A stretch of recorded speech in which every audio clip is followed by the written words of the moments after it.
Serie B-Win. Tutti i colori della passione. Settima giornata della Serie B-Win. Allo stadio Pietro Barbetti si affrontano Gubbio e Verona. I padroni di casa sono alla ricerca del primo successo in campionato.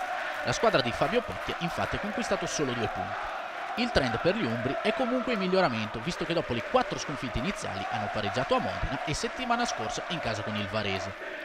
Il Verona invece ha raccolto finora 10 punti, frutto di 3 vittorie, 2 delle quali in trasferta. Gli uomini di Mandorlini sono reduci dalla vittoria in rimonta di Ascoli, dove si sono imposti per 2-1. Arbitra il signor Baracani della sezione di Firenze, assistenti Marrazzo e Citro, quarto uomo Albertini. La prima emozione è al 15°, quando Ceccarelli fa la sponda per Mancini, che in aria cade per il contatto con Mario Rui. L'arbitro ritiene eccessiva la caduta del centrocampista del Verona e lo ammonisce per simulazione. Andiamo a rivedere il contatto tra i 2 giocatori. Intanto mastica amaro Mandorlini in panchina. Un minuto dopo, altra occasione per il Verona, con Alfredson che riceve palla e ci prova con un potente sinistro, ma la sua palla termina di poco alta sopra la traversa. Al 22°, cross di Gomez. Salta Mancini che di testa riesce a mettere la palla in mezzo. Bjelanovic, un altro colpo di testa e la rete dell'1-0 per il Verona. Seconda rete in questa Serie B-Win per Sasa Bjelanovic.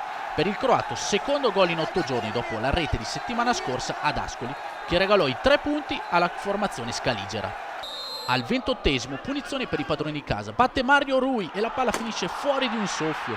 Gubbio vicinissimo al pareggio. Mancino davvero insidioso quello del portoghese. 2 minuti più tardi ci prova Ciofani che riceve palla in aria, si gira e conclude questo diagonale che viene deviato con la palla che termina di poco a lato della porta di Rafael. Il Verona si avvicina al raddoppio al 39°, quando su questo cross di Jorginho Mancini non arriva alla palla per un niente. Si rammarica Manuel Mancini per l'occasione persa. In avvio di ripresa Pecchia le prova tutte ed inserisce un attaccante, Daniele Ragazzo, per un centrocampista, Farina. La prima occasione però al 49° è per il Verona, con Gomez che conquista palla, prova questo tiro a giro di destro con la sfera che termina a lato di un soffio. Un minuto dopo è invece Ciofani ad andare vicino al gol. La sua conclusione e Rafael devia la palla in calcio d'angolo. Bella la conclusione dell'attaccante del Gubbio, sulla quale il portiere brasiliano si fa trovare pronto. Al 52°, Bazzofia è molto abile e lesto a rubare palla a Kanji ed entrare in area con il difensore del Verona che lo stende in area, e per l'arbitro Baracani è rigore. Andiamo a vedere nel replay l'astuzia di Bazzofia che ruba palla e viene poi steso da Kanji. Dal dischetto va Ciofani che batte Rafael per l'1-1.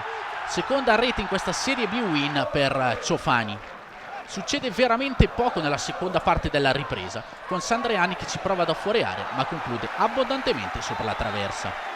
Dall'altra parte invece si fa vedere Ferrari, che in questa occasione salta Caracciolo, entra in area, prova di destro, la conclusione però viene smorzata ed è facile preda per Donnarumma. L'ultima emozione nel finale, quando Maietta termina a terra, con l'arbitro che però fa proseguire fra le proteste della panchina del Verona. Andiamo a rivedere nel replay il contatto in aria. Finisce 1-1 fra Gubbio e Verona, ancora senza vittoria gli uomini di Pecchia, la cui panchina traballa.